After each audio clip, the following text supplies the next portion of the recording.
আসসালামু আলাইকুম, welcome to Tania recipe and lifestyle. বিকেলের নাস্তায় ঝটপট তৈরি করে নিতে পারেন সবজির পাকোড়া রেসিপি। চলুন তাহলে শুরু করি। আমি একটি বাটিতে নিয়ে নিলাম বাঁধাকপি কুচি করে। এখন দিয়ে দিব আলু কুচি করে, আর দিয়ে দিব সিম।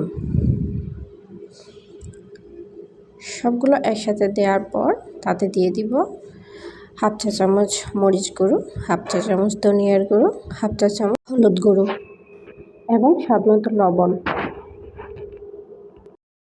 সবগুলো একসাথে দেওয়ার পর ভালো করে হাত দিয়ে মাখিয়ে নেব। আমি এখানে পেঁয়াজ কাঁচামরিচ পরে ব্যবহার করব।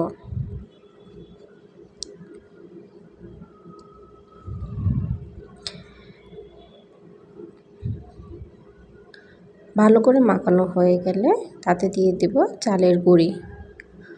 আমি এখানে অল্প অল্প করে চালের গুঁড়ি দিতে থাকব। যদি পানির প্রয়োজন হয় তাহলে সামান্য পানি দিয়ে ভালো করে মাখিয়ে নেবেন।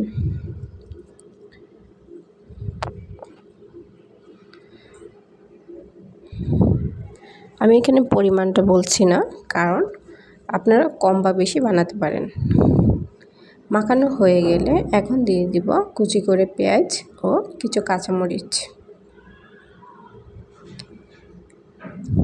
এখন আরও 2 মিনিটের মতো ভালো করে মাখিয়ে নেব।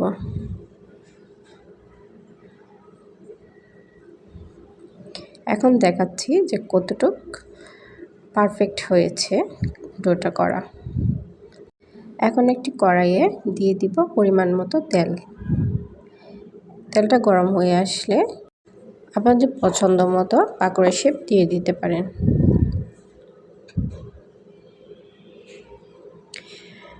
এখনও যারা আমাদের চ্যানেলটি সাবস্ক্রাইব করেননি, প্লিজ সাবস্ক্রাইব করে নিন।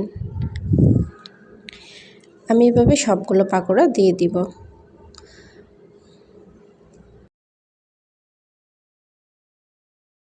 পাকোড়াগুলো দেওয়া হয়ে গেলে একটি পাশ আমি উল্টিয়ে দিব, যাতে 2 পাশই ভালো করে হয়ে যায়।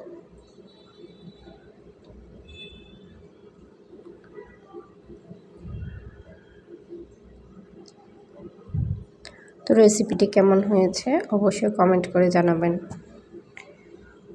এবং আমাদের সাথেই থাকবেন পরবর্তী ভিডিওর জন্য। এখন পাকোড়াগুলো প্রায় রেডি।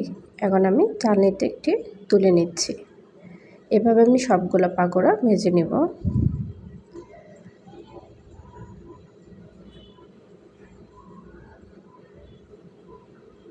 সবগুলো পাকোড়া হয়ে গিয়েছে। আমি একটি ভেঙে দেখাচ্ছি যে কতটা ক্রিস্পি হয়েছে। ভিডিওটি কেমন হলো কমেন্ট করে অবশ্যই জানাবেন।